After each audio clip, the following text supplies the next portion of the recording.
शिवम जी। राधे राधे महाराज जी। राधे राधे महाराज जी। महाराज जी, भगवान का निरंतर नाम स्मरण कैसे किया जाए? गुरुजनों की बताई हुई जप संख्या या निश्चित साधन करने के पहले बाद दिन भर- जबान से हम हर समय हम संख्या पर ज्यादा जोर नहीं देते, हम श्वास पर जोर देते हैं। संख्या तो की इसके बाद मन मतवाला हो गया कि हम 4 घंटे में संख्या पूरी कर ली, अब जो चाहे सो करें। गुरु ने बताया था इतने माला कर।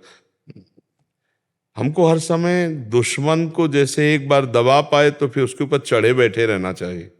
ऐसे हमें मन और इंद्रियों ने बहुत जन्मों से गुलाम बना रखा है, और अब की गुरु कृपा से हमको दांव मिला है इनके गुलाम बनाने का। तो अब हम चढ़ बैठे इनके ऊपर, रात दिन हर श्वास। नाम श्वास दो बिलक चलत है, इनको भेद न मोह को भावे। श्वास नाम नाम ही श्वासा, नाम श्वास को भेद मिटावे। रोम रोम तब रग रग बोले। ऐसी स्थिति, हम हर श्वास में नाम, हम संख्या पर जोर नहीं देते। संख्या तो हुई और मनमत वाला हुआ। अब 11 माला 16 माला की प्रारंभ में हम भी आदेश करते हैं, पर प्रारंभिक साधना है ये। हमको जब माया पर विजय प्राप्त करनी है या भगवदानंद में डूबना है तो एक भी श्वास नाम से खाली ना जाए, और उसके लिए हमें जबान चलाना है। सिद्ध पुरुषों का मन से भजन होता है, हम लोग साधक हैं तो क्या करें? नाम जीह जप जागे जोगी जीव से, यह जिभ्यागे वर्तते नाम तुभ्यम। भगवान के लिए श्री देहूती जी कह रहे हैं, अहो बत्सो पचतो गरियान यह जिभ्याग्रे वर्तते नाम तुभ्यम। मनसाग्रे नहीं कहा, जिभ्याग्रे। राधा राधा राधा राधा राधा चल रहा है ऐसे, समझ रहे ना? जबान भी हिल रही ऐसे। फिर धीरे धीरे उपांश से मानसिक में पहुंचना होता है। अब सीधे मानसिक में तो 5 मिनट मन भजन में लगेगा, फिर विषयों में भाग जाएगा। देखते हैं ना आप? हाँ जी। वो हो नहीं पाता, कोशिश करता हूँ महाराज जी की। नहीं, ऐसा नहीं, कोशिश करने वाले का निश्चित होता है। ऐसा लगता है कि 1 घंटा निकल गया, 1.5 घंटा 2 घंटा निकल गया, नाम ही नहीं आया दिमाग। कोई पर नाम अगर आप जबान से जप रहे हैं और मन आपका नहीं पकड़ पा रहा है तो नाम अपना काम कर रहा है। जैसे अग्नि में दाहिका शक्ति है, तो जान के कोई छुआवे या श्रद्धा से छू ले, वो जलाएगी ना, क्योंकि दाहिका शक्ति है। ऐसे नाम में पाप नाशनी शक्ति है, तारण शक्ति है।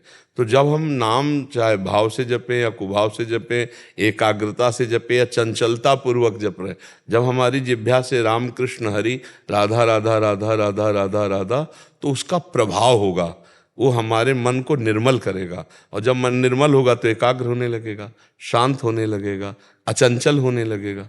हमको निराश नहीं होना कि 1 घंटा हो गए हमें नाम का चिंतन ही नहीं हुआ, पर नाम तो चल रहा है ना। पूज्य श्री राधा बाबा मशीन की तरह जीभ से तुम राधा कृष्ण ऐसा जपो, आगे का काम भगवान कर देंगे। महापुरुष हैं, हमें जबान से नाम का, गोस्वामी तुलसीदास जी कह रहे हैं, राम नाम मणिदीप धरी जीह दे हरि द्वार। तुलसी भीतर बाहरों जो चाहस उजियार। ज्ञान का प्रकाश अंतःकरण में और बाहर दृष्टि डालो भगवदानंद, साफ सी आराम में सब जग जानी। ये नाम का प्रकाश होता है। खूब नाम जप करो, मन लगे न जग।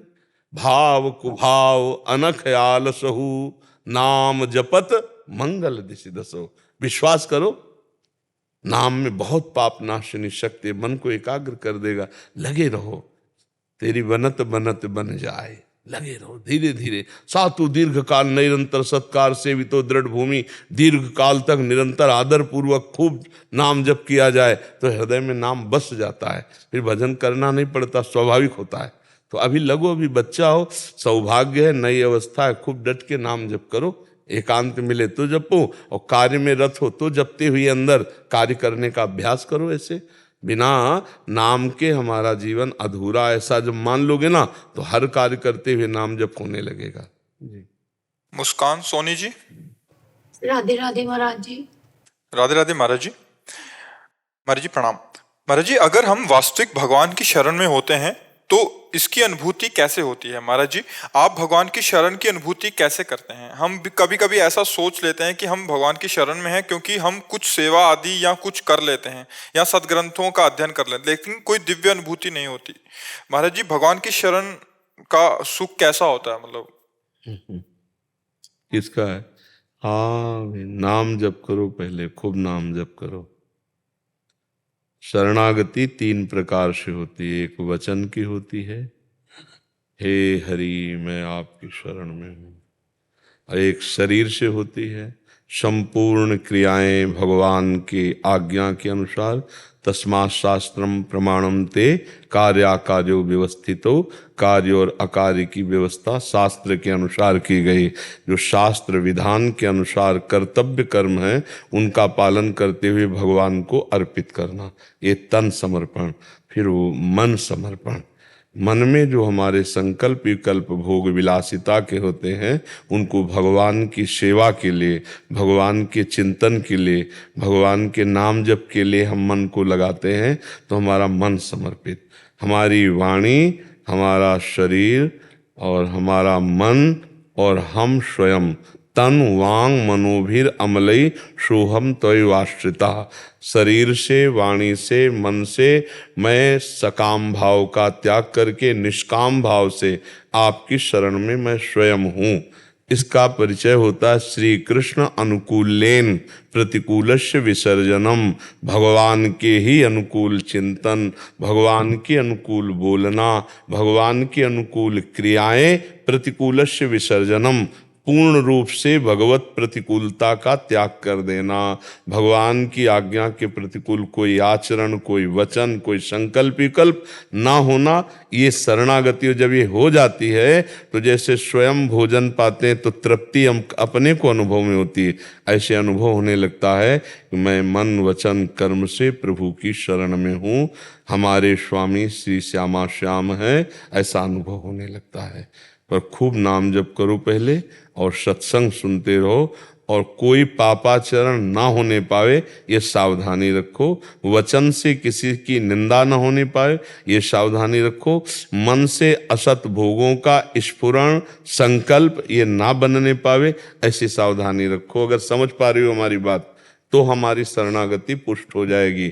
और जहाँ शरणागति हुई तहाँ निश्चिंत, निशोक, उसके अंदर कोई चिंता नहीं, कोई शोक नहीं, निर्भय, कोई भय नहीं, विपरीत भावना का त्याग, कोई विपरीत भावना ही नहीं रह जाती। समस्त संशयों से समाधान हो गया चित्त। एकमात्र उठते बैठते चलते फिरते खाते पीते सोते जागते भगवदाकार वृत्ति। शरणागति ही प्रारंभिक साधन है और शरणागति ही सिद्धावस्था है।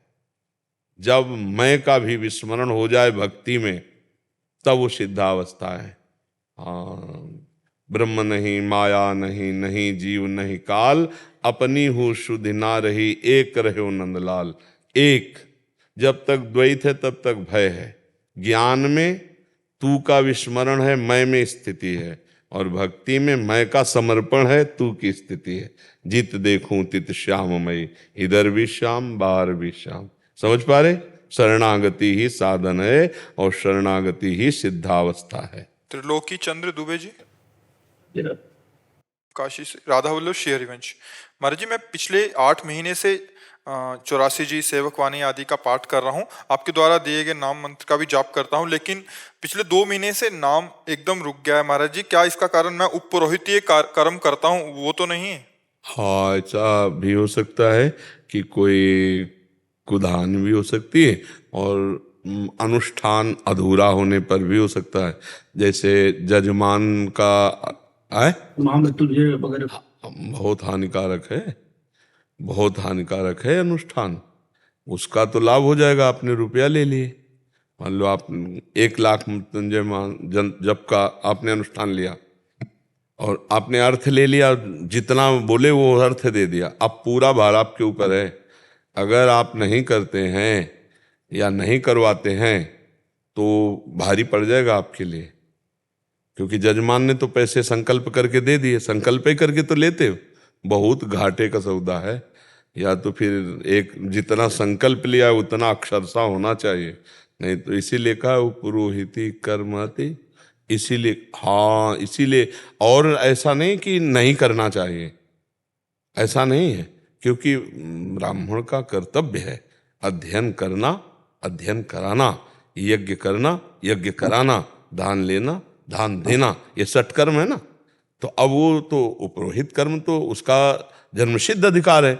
लेकिन जो मंदा है, अति मंदा में यही प्रमाद स्थिति का कि अब जजमान को तो पता नहीं है, और आपने पूरा रुद्राष्टाध्यायी का पाठ लिया या दुर्गा सप्तशती का पाठ लिया और आपने 2 अध्याय करके पूर्ण कर दिए, बैठे हो, उसको जजमान को क्या पता, और उसने संकल्प दे दिया तो घाटा आपका होगा, आपका सुकृत, आपका पुण्य वहाँ काम कर जाएगा और आप खाली होते चले जाएंगे, फिर आपकी हानि हो जाएगी।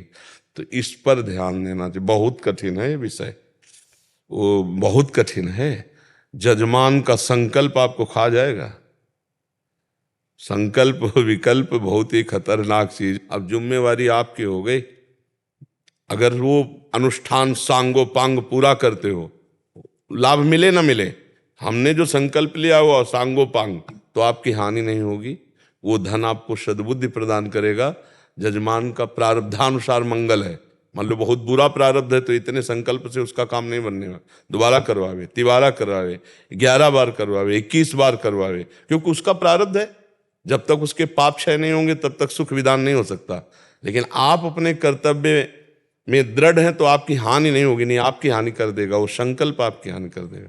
आप सोच पा रहे? नाम जब कैसे चले रुक गए। अब इस बात को देखना होगा कि आपका अपराध कहाँ बना है। अगर अनुष्ठान में है तो कोई बात नहीं, उसको पूरा करना पड़ेगा आपको। अगर किसी वैष्णव का अपराध बना है तो क्षमा याचना से हो जाता है।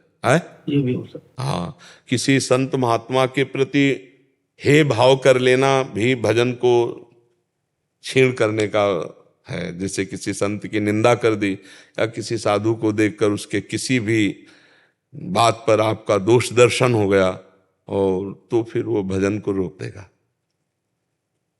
तेरे भावे जो करे भलो बुरो संसार, नारायण तू बैठ के अपनो भवन भुआर। अपना हृदय हमें ठीक करना है बाहर। हमारा किसी संत के प्रति दोष दर्शन ये भजन को चौपट कर देगा। किसी भी संत के प्रति, वो भगवान द्वारा सृष्टि चलाई जा रही है, वो सब ना, हमारी श्रद्धा ना बने, हम ना जाएं, लेकिन हम निंदा ना करें, हम उनका दोष ऐसा। तो फिर क्या होता है कि आजकल ऐसा शासन तो जबान पे है नहीं, किसी के विषय में कुछ भी बोल दो तो वो चौपट तो करेगा ही।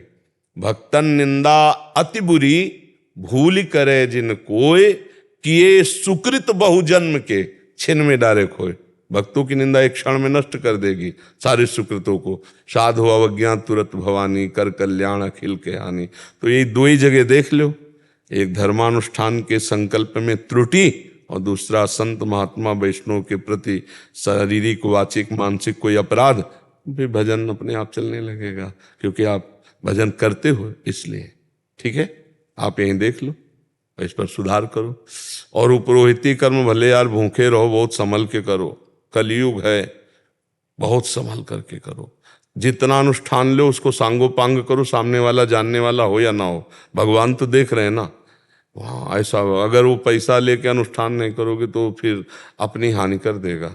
और बहुत है बुरी बुद्धि भ्रष्ट हो जाती है, जो मतलब पांडित्य कर्म में अनुष्ठान पूरा नहीं करते हैं तो इतने लोलुप हो जाते हैं, इतनी बुद्धि भ्रष्ट हो जाती है। जबकि ब्राह्मण जो वेद विद्या पठित है वो बहुत विनयी, सौम्य और शांत गंभीर स्वभाव, लेकिन विपरीत स्वभाव क्यों? क्योंकि वो अपने आचरण से उतर चुका है। इसलिए त्रिकाल संध्या नहीं तो 2 बार तो संध्या करो। संध्या करते हो? कभी कभी तो हो जाता, कभी नहीं यार, फिर नहीं बन पाएगा। संध्या तो चतुरासी जी का पाठ करते हैं। हाँ, पर देखो आप पुरोहित कर्म में हो तो आपको गायत्री का जप करते, एक ही माला गायत्री भले करो, लेकिन सूर्य अर्घ दोनों टाइम सुबह शाम 20 मिनट लगता है, वो अर्घ दिया, संध्या वंदन करके गायत्री अनुष्ठान प्रणाम, ये पाठ भगवत प्राप्ति के लिए, वो हमारा धर्माचरण है, उसको करना चाहिए नहीं। और खान पान थोड़ा संभल करके, जहाँ आपको लहसुन प्याज भी आपकी कृपा से छोड़। हाँ, और जहाँ जैसे बारात में गए ना, देखा यहाँ अपवित्र है तो भले हाँ उपवास कर ले, भोजन न पाओ, नहीं तो बुद्धि भ्रष्ट होने के बहुत चांस हैं। आजकल जो है ना, मतलब बहुत विचित्र दशा हो रही है। देखो ना, धार्मिक जो हमारी विवाह पद्धतियां थी वो सब नष्ट हो रही कि नहीं हो रही। अब तो लड़का लड़की पसंद कर लिए, माता पिता की भी जरूरत नहीं है, अब सीधे कोर्ट में पहुंच गए, लिखा लिए, खत्म हो गया। तो बुला ले कोई पंडित को तो बड़े भाग्य की बात है, अगर बुला ले तो फिर सांगोपांग अनुष्ठान करवावे उसका। पर वे गुरु जी कहेंगे जल्दी खत्म कराएंगे, हाँ, हो जाए, वो क्या उनको काम करेंगे बढ़िया ढंग से, लेकिन विवाह में कहेंगे जल्दी से मत। हाँ बिल्कुल बिल्कुल, पर जल्दी नहीं करना चाहिए। अब शास्त्र का विधान तो जितने मंत्र हैं, जितना विधान उसी के अनुसार करना चाहिए। अब बोले जल्दी निपटा दियो 10-5 मिनट में, और तुम निपटा दियो पैसा लिए, तो वो तुम्हें निपटा देंगे, पैसा तुम्हारी बुद्धि को निपटा देंगे, तुम्हारी बुद्धि को गिरा देंगे। इसलिए थोड़ा सावधान रहना चाहिए।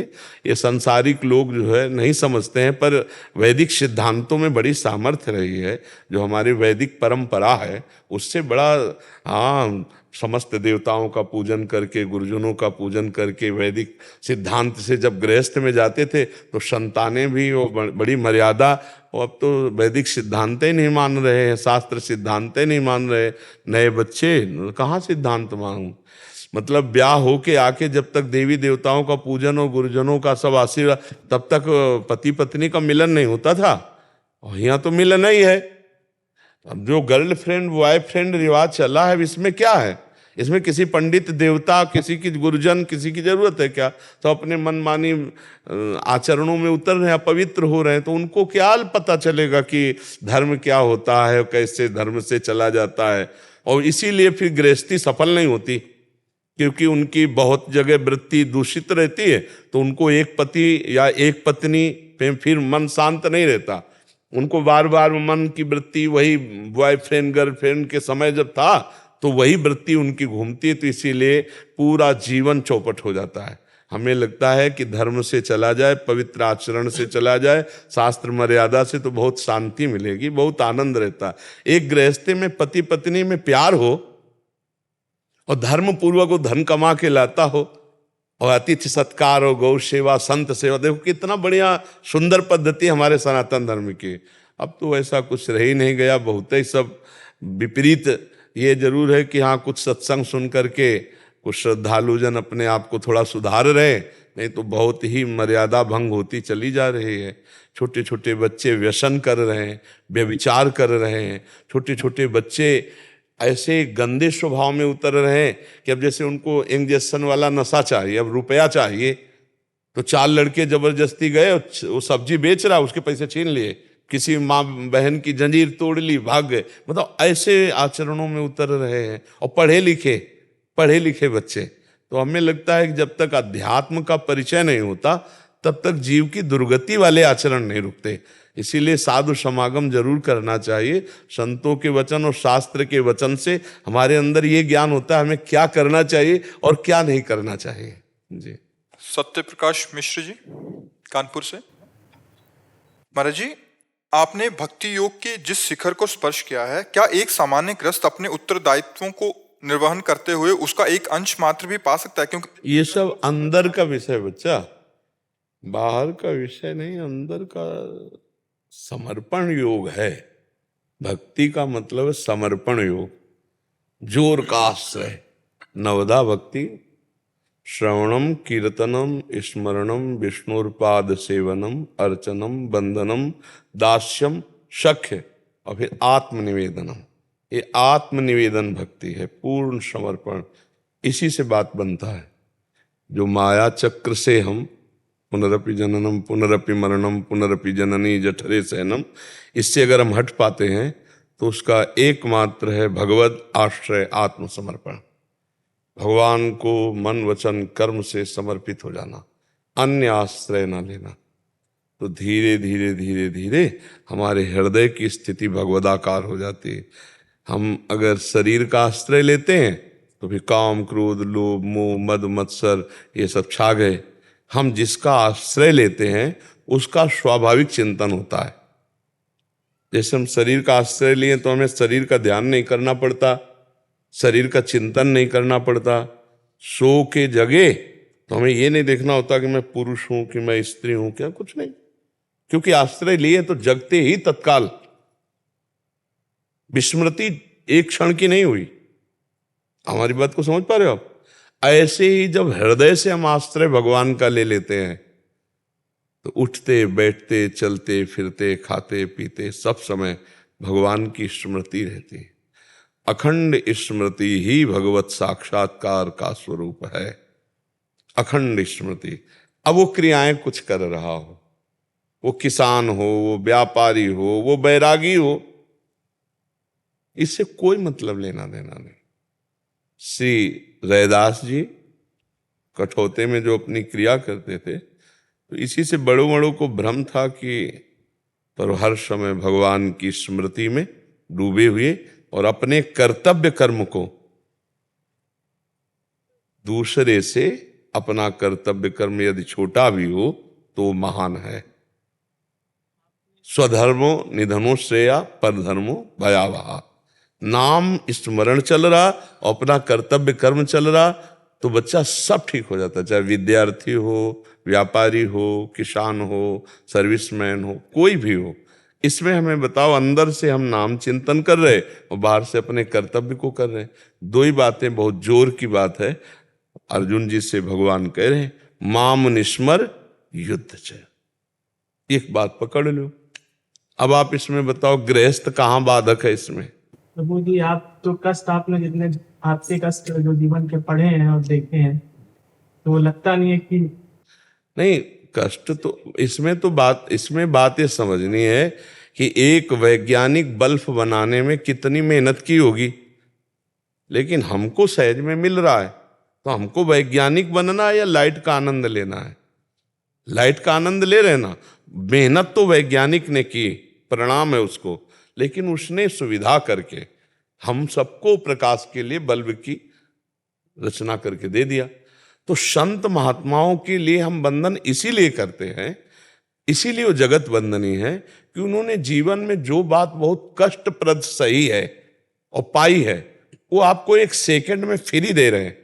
तो आपको जरूरी है कि गाड़ी मुगल सराय से आ रही है तो हम वहीं बैठे, मथुरा स्टेशन में क्यों ना बैठ जाओ? गाड़ी उतनी यात्रा करके हमारे नजदीक स्टेशन मथुरा में आ गई तो हम यहां से बैठेंगे और हम लक्ष्य आगे वाला तय कर लेंगे। तो संत अपने जीवन की यात्रा तय करके कठोरता पूर्वक जो अनुभव किया वो आपको ऐसे दे रहे हैं। तभी कहा गया है बड़े भाग पाइप सत्संगा। और आगे शब्द क्या है? बिना ही प्रयास होई भव भंगा। बिना प्रयास के संसार समुद्र से पार। अब दूसरों को लगता है कि जो बात इन्होंने इतना कष्ट करके प्राप्त किया वो मुझे ऐसे सहज में मिल रही तो लाभ नहीं मिलेगा। ऐसा नहीं। तात स्वर्ग अपवर्ग सुख धरी तुलाए कंग, तूल न ताय सकल मिली जो सुख लव सत्संग। क्यों इतनी महिमा गाई गई सत्संग की? इसीलिए गाई गई कि वो भले कष्ट सहकर तपस्या के द्वारा वो बात समझे, पर वो हमको सहज में दे रहे हैं। बस मान ले सहज में तो कल्याण हो जाए। मानना कठिन होता है सहज में नहीं। जैसे आपको दिन भर मेहनत कराई जाए और फिर शाम के आपको जब 10 रुपया मिले 20 रुपया मिले तो आपको बड़ा महत्व रहेगा कि भाई अब हम 8-10 घंटे मेहनत की, तब ये 20 रुपया तुम इनको सहज मत समझो। लेकिन जब तुम 20 रुपया किसी को ऐसे दोगे तो उसने तो मेहनत की नहीं ना, तो 20 रुपये का महत्व नहीं समझेगा। ऐसे संतजन जो बोलते हैं वो उनके जीवन का सार है, पर हम लोग उसका महत्व उतना नहीं दे पाते जितना वो महत्व दिए। और जो दे दे तो कल्याण हो जाए, उसको उतनी दौड़ भाग नहीं करनी पड़ेगी। जहां से संत मिल गए वहीं से हमारी यात्रा प्रारंभ, तो भगवत प्राप्ति सहज में हो जाती है। इसीलिए कहा गया उमा संत समागम सम न लाभ कछु आन। हे उमा, संत समागम से बढ़कर कोई लाभ नहीं है। तो हमें ये लाभ लेने आए, ये संत भगवान के स्वरूप है। हमें लाभ देने के लिए स्वयं सब मेहनत करके, और हमको दे रहे हैं सहज में, बस हमको लेना है। तो हमको लेना भी नहीं आता, श्रद्धा विश्वास पूर्वक हम वो बात नहीं ले पाते हैं। इसीलिए हमको फिर कष्ट सहना पड़ता है। क्या कष्ट सहना पड़ता है? दौड़ना पड़ता है, भागना पड़ता है। बात मान ले तो उतना कष्ट सहना थोड़ी पड़ेगा। जो एक बात के लिए वो कितना कष्ट सहे, वही बात तो हमको सहज में दे रहे हैं, भैया ऐसे कर लो, ऐसे तुम्हारा काम बन जाएगा। और बन जाएगा, आप देख लो मान करके बात। आप ये मत सोचो इन्होंने जितना कष्ट किया उतना कष्ट करेंगे तभी हमको वो बात सफल होगी, नहीं। वो कमाई है, बाप की जैसे कमाई होती ना तो बेटे को पूरी प्रॉपर्टी मिल जाती है, ऐसे संत जन देखो पूरा जगत नमस्कार करता है ना संतों को, क्यों नमस्कार करता है? इसी बात के लिए कि जहां हम फंस गए, फेल हो गए, वहां तुम पास हो गए, और तुम अपने लिए कमा करके सब वस्तु सब हमारे लिए बांट दिए। किसी भी संत को जब वो ऊंचाई पर चढ़ता है तब अपने लिए भजन साधन नहीं रह जाता, वो समाज के लिए जीता है। समाज के लिए, जैसे गंगा जी बह रही तो समाज के लिए बह रही, जैसे वायु प्रवाहित है समाज के लिए, जैसे वृक्ष है समाज के लिए, भूमि है समाज के लिए, ऐसे संत हैं जो भगवान के प्रेमी जन हैं, भगवत प्राप्त संत हैं। उनका जीना केवल समाज के लिए, उनका भजन साधन योग तपस्या सब जगत मंगल के लिए। सर्वे भवन्तु सुखिना सर्वे सन्तु निरामया सर्वे भद्राणि पश्यन्तु माँ कश्चित दुख भाग भवेत, किसी को कभी दुख ना हो, ऐसा उनका हृदय से आशीर्वाद निकलता रहता है। प्रयास तो रोज करते हैं, जो आप समर्पण का पूरा प्रयास करते हैं तब भी कुछ करते रहिए, सफल हो जाएंगे। करत करत अभ्यास के जड़मत होत सुजान, रस्सी आवत जात ही सिल पर होत निशान। आप घबराइए नहीं, एक दिन सफलता चरण चूमती है जो निरंतर प्रयासरत रहता है। 4 घड़ी प्रयास किया फिर शिथिल हो गए, ऐसा नहीं। हम प्रयास करते हैं, हारेंगे नहीं। अंत में रात्रि में वही शंकराचार्य जी की 2 श्लोक की पंक्तियां हैं जो मत्स्मम पातकी नास्ति पापक नहीं त्वत्समा नहीं एवं ज्ञात्वा महादेवी यथा योग्यम तथा गुरु कह के सो जा। हाँ बढ़िया है, पर हमें लगता है जैसे हम प्रार्थना तो करते हैं ना, हमें मन से बात समझनी है कि प्रभु मेरे में कोई योग्यता नहीं है, आप ही संभालो, आप ही हमें आगे बढ़ाओ, तो भगवत कृपा आपको गोद में ले लेगी, वो बढ़ाना शुरू कर देगी। साधक भ्रष्ट तभी होता है जब अहंकार होता है। साधक की साधना में बाधाएं तभी आती जब अहंकार होता है, और जब भगवान के आश्रित तो कृपा पात्र तो ऐसे निकल जाता है, कोई बाधा ही नहीं है। नहीं, जैसे कहीं चेकिंग हो रही हो और उस क्षेत्र का अधिकारी हो और उसके साथ आप हो और वो केवल इतना कह दे तो कोई चेकिंग आपकी नहीं होगी, निकल जाओगे। ऐसे ही संपूर्ण लोक के महेश्वर भगवान है और माया उनकी दासी है और परीक्षा वही लेती है।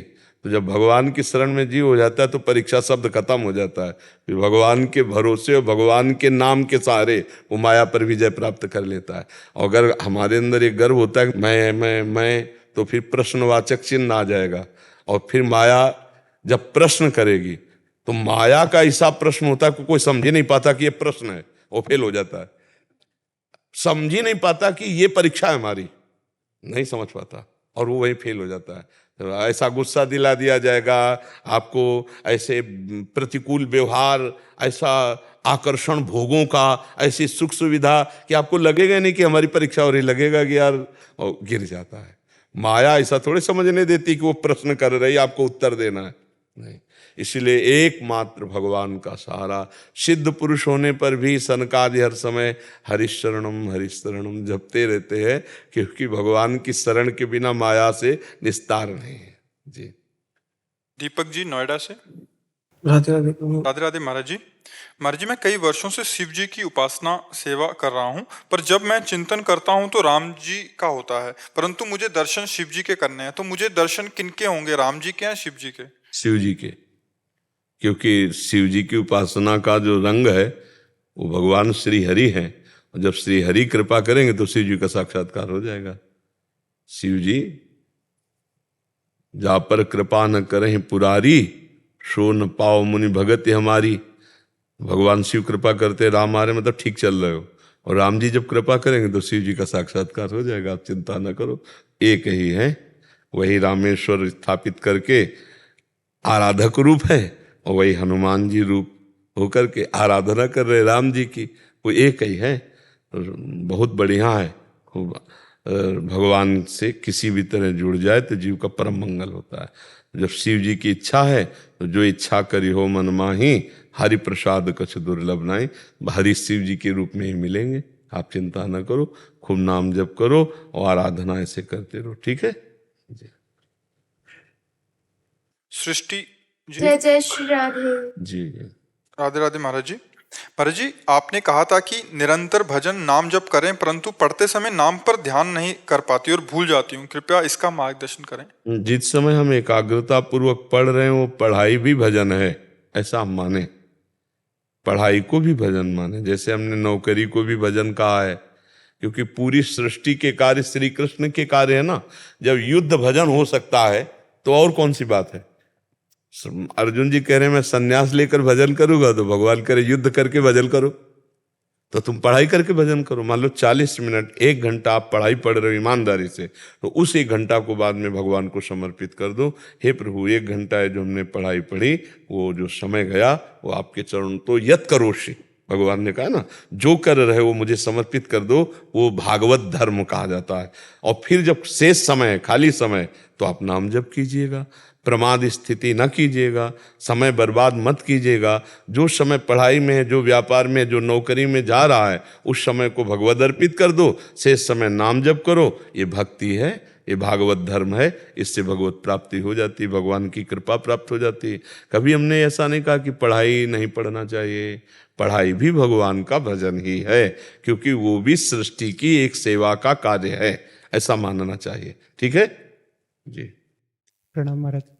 हाँ, मेरा प्रश्न जो है, मुझे पता नहीं मैं आपके सामने ठीक रूप से व्यक्त कर पाऊंगा कि नहीं। महाराज, हमने घर का त्याग किया है, बहुत सारी चीजें पीछे छोड़ के आगे आए हैं, सिर्फ 2 वक्त की रोटी बिना मेहनत के मिल जाए इसके लिए नहीं किया।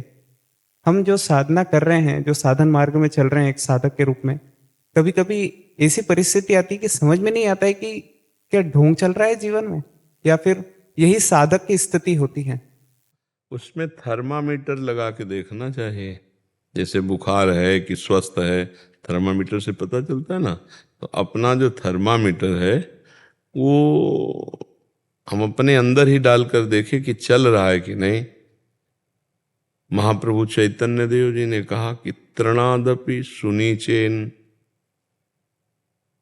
अपने में कहीं अहंकार तो नहीं जागृत हो रहा, मैं सबसे अपने को नीच समझ रहा हूं कि नहीं समझ रहा हूं।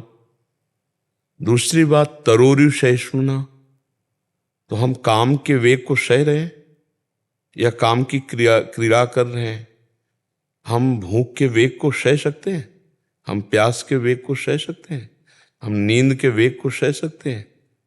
अगर इनको हम बार बार दुलार दे रहे हैं, इन्हीं के पोषण को सुख मान रहे हैं, तब तो पाखंड का ही पोषण होगा। हम हर वेग को यम ही न व्यथ्यन्ते पुरुषम पुरुषर्षभ सम दुखा सुखाधीरम स्वमृतत्वाय कल्पते, जो आए हुए वेग की व्यथा को सहज में सह जाता है, व्यथित नहीं होता और सुख दुख में समान भाव रखता है, वो परम पद का अधिकारी है, अव्यय पद का अधिकारी, वो अमृत पद का अधिकारी है। मात्रा स्पर्शास्तु कौन्ते शीतोष्ण सुख दुखदा आगमा पाइनो अनित्यास्तास्तितिक्षस्व भारत। मैं भगवान की इस आज्ञा का पालन कर रहा हूं कि नहीं। आए हुए वेगों को शांत करने के लिए भजन बल का प्रयोग करता हूं या भोगों का प्रयोग करता हूं। भूख लगी तो भूख भोजन पा लिया, अच्छा, प्यास लगी तो पानी पी लिया, नींद लगी तो खूब सो लिए, और विलासिता तो उसके भी व्यवहार हो रहे, तो फिर पाखंड हो रहा है। बिन विवेक वैराग्य भक्ति बिनु सत्य न एको मानो, भगवत विमुख कपट चतुराई सो पाखंड नहीं जानो। पाखंड किसे कहते हैं? जहाँ विवेक नहीं है, वैराग्य नहीं, भक्ति नहीं है, कपट का रूप धारण करके मनमानी आचरणों में उतरना, उसे पाखंड कहते हैं। और जो पाखंड में होगा वो पाखंड की चर्चा भी नहीं करना चाहेगा, क्योंकि उसे बहुत छुपा के रख रहा है। और जो पाखंड में नहीं है वही पाखंड की चर्चा करना चाहेगा, वो जानना चाहेगा कि रोग किसे कहते हैं, क्योंकि वो रोग से बचना चाहता है। तो हमारे हृदय में दैन्यता रहे, अभिमान ना आवे, और सब विकार, सब प्रहार, सब तिरस्कार सहने की क्षमता आ जावे, और दूसरों को सदैव हम मान दें, स्वयं मान रहित रहें और निरंतर हरि स्मरण करें। तो पाखंड नाम की चीज नहीं है, नहीं है, स्वस्थ है। दूसरों से मान लेने की इच्छा है, कपट पूर्वक चतुराई पूर्वक भोग भोगने की प्रवृत्ति है, भगवान नाम जप में अरुचि है, अहम बढ़ा हुआ है, तो फिर पाखंड और दंभ का बोलबाला चल रहा है, भक्ति नहीं है।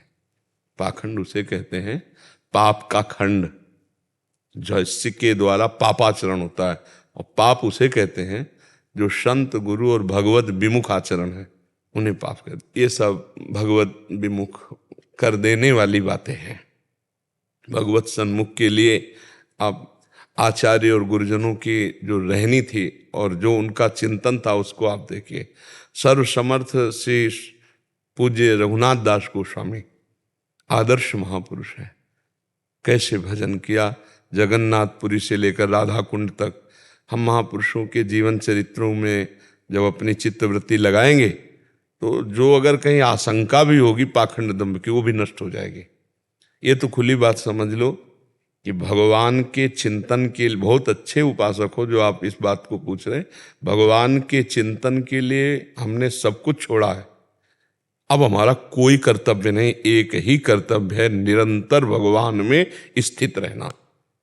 वो ठाकुर सेवा करके, ग्रंथों का स्वाध्याय करके, संत सेवा करके, नाम कीर्तन करके, वो ये सब हो सकते हैं अभ्यास, लेकिन हमारा लक्ष्य क्या है? निरंतर कृष्णाकार वृत्ति, मुरारी पादार्पित चित्त वृत्ति। अब हम लोग फिर व्यवहार में भूल जाते हैं। ठाकुर जी को भोग लगा, अच्छा अच्छा पदार्थ पाया, भगवत विस्मरण, और फिर जब वेग आएंगे तो भजन है नहीं तो सह नहीं पाएंगे। फिर वेगों की पूर्ति करनी, और वेगों की पूर्ति हुई तो बस हो गया पाखंड। निवृत्ति का बोर्ड लगाए हैं और प्रवृत्ति के हर आचरण है तो पाखंड नहीं हो गया जी। निवृत्ति मतलब निवृत्ति। आप आचार्यों के, गुरुजनों के पावन चरित्रों को पढ़ करके देखिए, निवृत्ति मतलब निवृत्ति। तो हमारी निवृत्ति परक वेशभूषा है, तो आंतरिक भी निवृत्ति परक ही वृत्ति रहनी चाहिए। हाँ, रोज सुस्वादिष्ट भगवत अर्पित भोजन भी नहीं पाना है, इसीलिए मधुकरी वृत्ति लिखी गई है। कभी वो मिल गया स्वादिष्ट तो कभी रूखा सूखा, और कभी कभी नहीं भी मिला तो 24 घंटे कुछ नहीं पाया।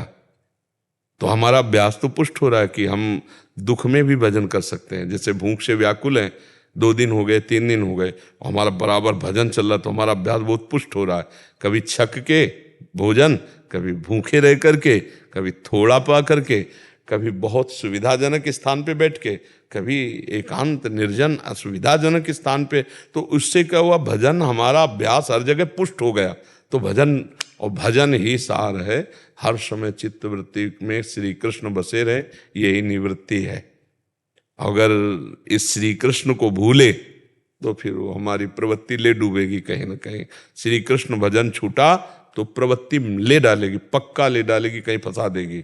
और फंसने में तो अच्छा लगता है, लेकिन फंसने के बाद जो फांसी लगती है वो अंदर से जलेगा, क्योंकि आप निवृत्ति परक हो। या हाय हाय मच जाएगा, और वो फांसी आपको छोड़ेगी नहीं। जिस फांसी में आपने सुख बुद्धि की, वो फांसी नहीं छोड़ेगी। मतलब जीवन का परिणाम बहुत ही दर्दनाक होता है जो निवृत्ति से दंभ पाखंड करके प्रवृत्ति का भोग करते हैं। इसलिए बिल्कुल वो कोशिश करे भगवान के आश्रय से कि जैसी चदरिया दी वैसी की वैसी रख दी, गंदी नहीं की। नहीं, चदरिया झीनी रे झीनी, जैसी की तैसी दर। ये जीवन अब प्रभु का धरोहर है, अब आप इसे भोग नहीं सकते। प्रभु का धरोहर, बस इसको जिलाइए, इसको रखे रहिए जब तक रख रहे हैं। ऐसे रखना है इसको, जिलाना है इसको, ना इसे तगड़ा करना है खा के, ना इसको सुखाना है, जिलाना है। जितना जैसा दिया वैसे वापस, चदरिया जैसी की तैसी धर देनी। तो मिताहार, भोग नहीं, पवित्र जीवन, शांत जीवन और अकिंचन जीवन। और जब तक भगवत प्राप्ति न हो जाए तो प्रचार प्रसार के भी चक्कर में न पड़े। अगर सच्चाई की बात समझनी है तो अगर भगवत प्राप्ति नहीं हुई, भगवत प्राप्ति जी धर्म दृष्टि डालें कृष्ण ही कृष्ण वासुदेव स्वरमिति, अंदर कृष्णाकार वृत्ति, कोई इच्छा नहीं, वो तो अपने को पता चलता है ना। तब फिर अपने आप प्रचार होने लगेगा आपके चरणों में। जैसे कमल खिलता है तो भंवरे गुंजार करने लगते हैं, ऐसे भक्तजन अपने आप घेर लेंगे। पर जब तक भगवत प्राप्ति नहीं होती तब तक प्रचार प्रसार के चक्कर में नहीं। नहीं तो हम जहाँ प्रचार करने जाते हैं वहाँ प्रसार है माया का, और हमारी स्थिति मायातीत है नहीं, माया विजय नहीं, वो घसीट लेंगे। जैसे हम किसी डूबे हुए को निकालने जाएं और अच्छे तैराक नहीं है तो वो डूबने वाला पहला काम करता है निकालने वाले को डुबाना, क्योंकि वो सांस लेना चाहता है ना। ऐसे ही माया आसक्त जीव जब आप उनको भगवत चरणारविंद की तरफ ले जाने के लिए प्रेरित करेंगे तो वो आसक्त चित्त आप पर आसक्ति का जादू डालेंगे।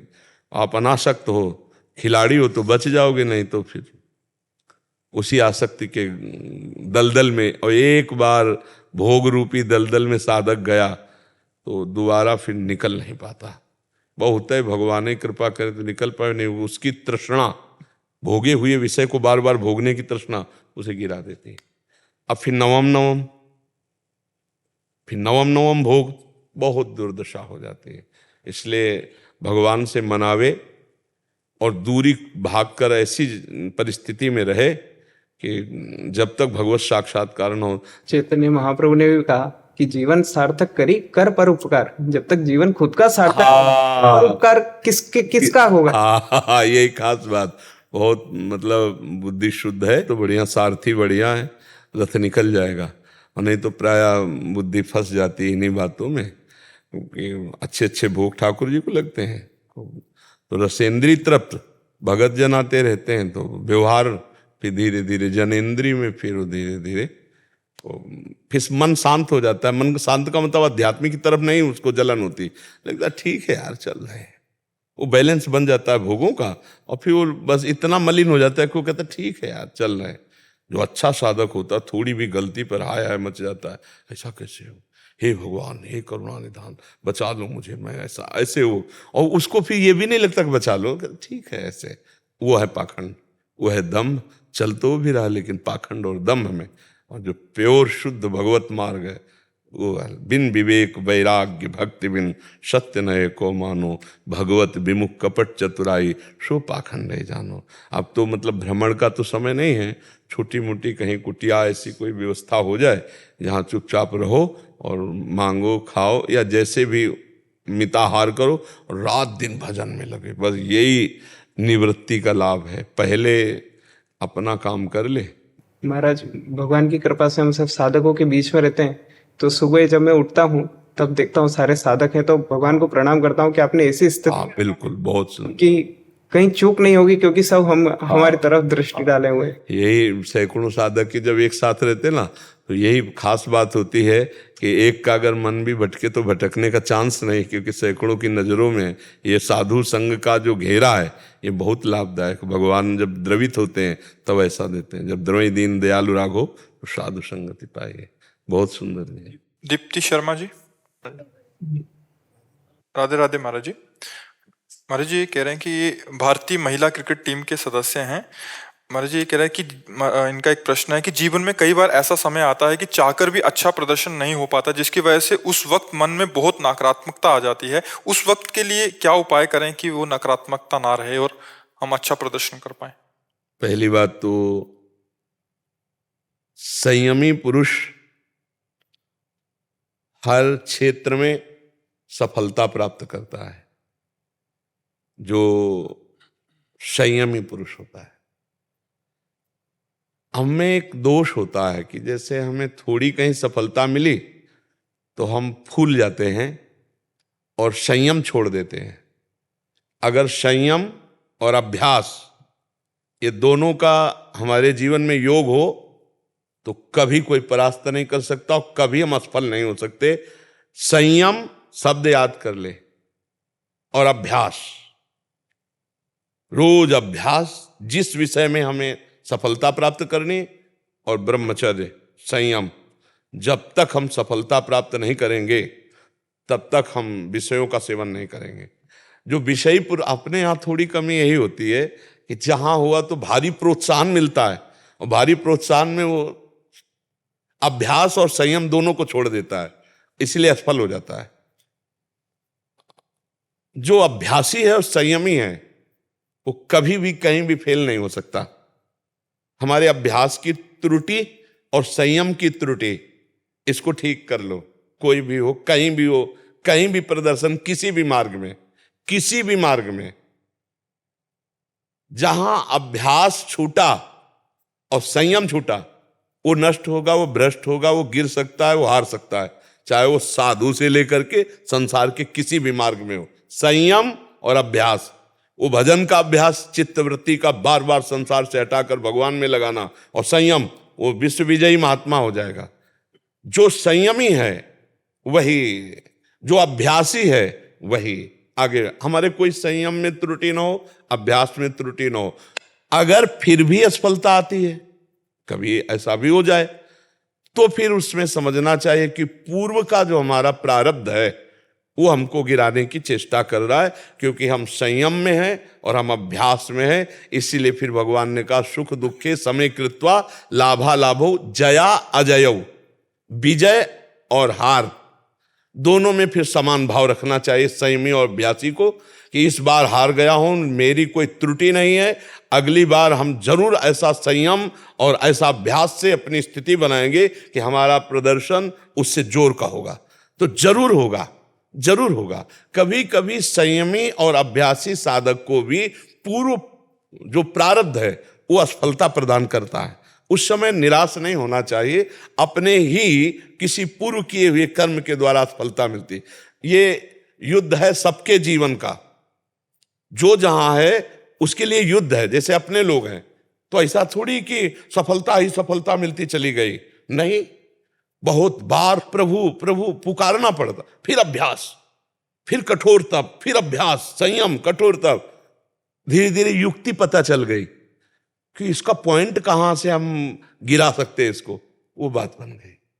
भगवान ने जब देखा कि अब ये असफल हो रहा है तो अंदर से युक्ति दे दी, युक्ति से मुक्ति। अब पता चल गया, ओहो इसका पावर ये है, इसको यहां से पछाड़ किया जाता। तो हम अगर संयम से चले, कोई भी किसी भी मार्ग में, किसी भी क्षेत्र में, संयम और अभ्यास, ये शब्द याद रखें। अभ्यास, हम पढ़ाई में तो अभ्यास, या किसी भी डिपार्टमेंट में है, ये दो बातें याद कर ले। संयम और अभ्यास के द्वारा ऊंचाई पर चढ़ा जाता है, और संयम अभ्यास में शिथिलता, तो हमारा प्रदर्शन भी शिथिल रहेगा और हमारी हार भी निश्चित है, निश्चित है। संयम और अभ्यास एक हम अनुभव के अंतर्गत कहते हैं। संयम और अभ्यास में इतना पावर, आप कुछ भी कर सकते हैं, कुछ भी। अभ्यास, चाहे जितनी पीड़ा हो, अभ्यास उठा देता है। अभ्यास वैसे सारी क्रियाएं अभ्यास करा रहा है। भागवती का अभ्यास वो अभ्यास करा रहा है, और भगवान के आश्रित है।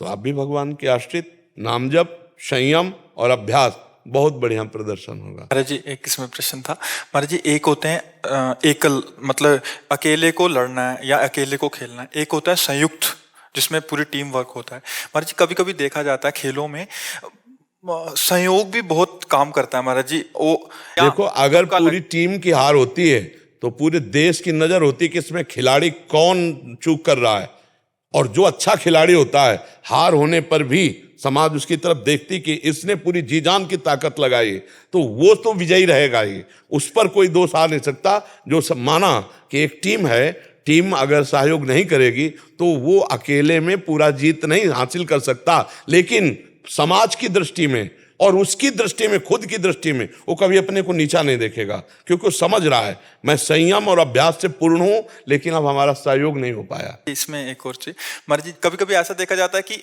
संयोग बना और वो जीतते चले गए, मतलब जहां एकदम विकेट आ गया, एकदम वो हो गया, एक छोटी सी बात ने पूरा मैच को बदल दिया। तो महाराज कभी जी कभी कभी इस, जैसे हमने अभी बोला था, कभी कभी प्रारब्ध पराजित भी कर देता है, तो कभी कभी प्रारब्ध विजय भी दिला देता है। अगर हमारा शुभ प्रारब्ध है तो कभी कभी ऐसा हुआ कि जाते जाते हम जीत गए, गिरते गिरते हम जीत गए। हाँ, पूर्व जो प्रारब्ध है वो पूर्व अपना अधिकार रखता है, क्योंकि सांसारिक क्रियाएं, कोई भगवत प्राप्ति तो है नहीं, तो शुभ अशुभ बड़ा अपना प्रभाव रखता है। तो अगर कभी कभी ऐसा लग जाता है कि बड़ी असावधानी होने पर भी विजय प्राप्त हो जाती है, और बड़ी सावधानी होने पर भी कभी कभी हार हो जाती है, तो शुभ अशुभ प्रारब्ध पर हम इसको को ज्यादा जोर नहीं देते। हम जोर देते हैं क्योंकि हम पशु नहीं है कि शुभ अशुभ प्रारब्ध के अधीन रहे, हम अभ्यास और संयम पर जोर देते हैं। एक बार प्रारब्ध गिरा सकता है, लेकिन हर बार नहीं। हम हर बार विजय प्राप्त करेंगे। ये दृढ़ निश्चय, हम भगवान के अंश हैं और हम संयम से चलते हैं और हम अभ्यास है, अभ्यास में सब कुछ है। हम अभ्यास के बल से अव्यक्त परमात्मा को चिंतन के द्वारा अनुभव करते हैं। जो अव्यक्त सर्वत्र विराजमान है, अभ्यास से ही तो करते हैं। अभ्यास योग युक्त है न चेतसा नान्यगामिना, भगवान कह रहे ना अभ्यास योग से युक्त हो। तो ऐसे ही हर डिपार्टमेंट में संयम और अभ्यास और धैर्य के द्वारा, तो हम अगर कभी प्रारब्धवशात पराजित भी हो गए तो बार बार नहीं पराजित होंगे। एक बार हमारा प्रदर्शन बहुत अच्छा होगा और हमें अपनी मेहनत का फल मिलेगा, अवश्य मिलेगा। पर दो प्रकार के प्रारब्ध होते हैं, शुभ और अशुभ। कभी कभी अपना प्रभाव दिखाते हैं प्रारब्ध, जो अच्छी मेहनत करने पर भी सफलता नहीं और चूक होने पर भी सफलता प्राप्त हो जाना, ये प्रारब्ध के अंतर्गत आता उन्होंने है। ये भी लिखा है कि कभी कभी मतलब पूरा अच्छा प्रदर्शन हो जाता हाँ, है, हाँ। बट अंतिम में जाके फाइनल में हार गए, हाँ मतलब इतना बिल्कुल, होने के हाँ बाद भी। बिल्कुल बिल्कुल, कभी कभी ऐसा होता है। तो ऐसे हमारी सावधानी हटी, संयम हटा, अभ्यास हटा, तो हमसे चूक हो सकती है। और अगर ना फिर ऐसा फल मिले तो भी निराश नहीं होना चाहिए, हम आगे सफलता प्राप्त करेंगे। मर्जी। आप भारतीय क्रिकेट टीम में ही आपका ही प्रश्न किया था, तो जो खेलते हैं ना, जैसे क्रिकेट टीम के प्लेयर हैं, श्री जी का प्रसादी। राधा राधा राधा राधा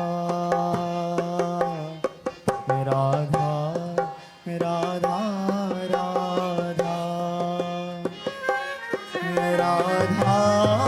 राधा राधा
राधा